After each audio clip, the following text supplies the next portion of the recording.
Amazônia, a maior floresta tropical do mundo, tão falada e visada pelo mundo todo.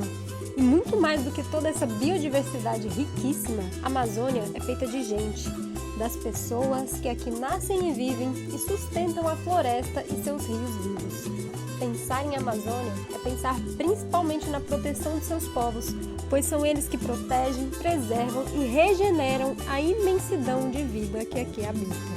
Que hoje a gente possa, mais do que nunca, honrar essa preciosidade que temos em nosso país e, mais ainda, que a gente saiba ouvir e respeitar quem vive e sabe das necessidades reais dos territórios amazônicos.